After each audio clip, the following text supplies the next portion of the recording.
Hey, it's Rick. It is Wednesday, December 11th, and it's no longer morning, but really, that's the kind of week I've been having. I wanted to talk a little bit about Hulu. Really, since Disney launched Disney Plus, there have been stories that they were eventually going to roll Hulu in with Disney Plus, and I've always sort of been skeptical about that, at least in the short term, because there really are a couple of things that stand in the way. Yes, it doesn't make a whole lot of sense for Disney to have two separate direct-to-consumer services in the US. Everywhere else in the world, they've got Disney Plus or Disney Plus slash Hotstar. But Hulu is a pretty successful business as it stands, and it has name recognition.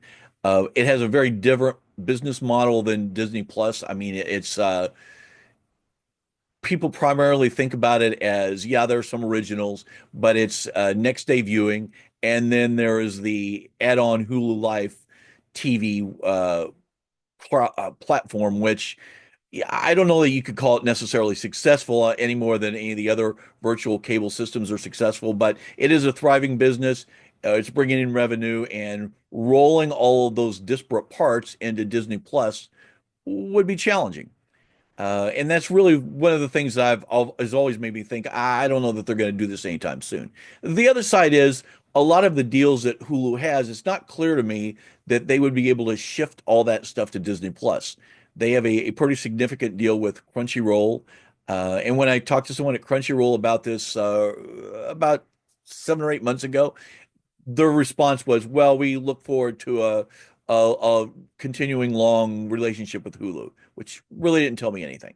They also have some deals with some other programming partners. They have a deal with A&E networks that they get a lot of the sort of the off-random old home remodeling stuff. They have a deal with what used to be the old Scripps networks that are now owned by Warner Brothers Discovery. They get a lot of sort of random old shows from them, stuff from HGTV Canada and Food Network Canada, some other deals like that. And I'm not sure if those would all transfer over to Disney Plus. And honestly, I'm not sure that Disney Plus would necessarily want it to transfer over. Uh, but I keep hearing these rumors that this is going to happen anytime soon.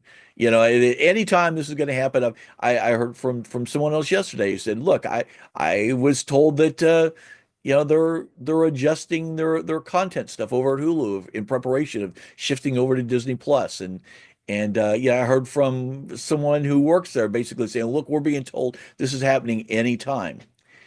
And I start to believe that, and then I see a deal where now Hulu is going to stream the Academy Awards, which seems like an odd choice if you want to make Disney Plus your sole streaming platform. Why not do that at Disney Plus? And I don't really have an answer to that. I mean, I have at this point, sometimes when you're a reporter, you work on a story and you think it's interesting, you think there's something there, and you can't quite get your arms around it, can't quite get it nailed down. And that's where I'm at with this thing. I'm not quite sure what's happening. It feels like we're moving towards a consolidation, but I don't have anything where I can point to and say, aha, that's proof. So we'll see. If you happen to be working at Hulu and have any insight, please shoot me an email or let me know what's going on. Otherwise, I will see you tomorrow. Thanks a lot.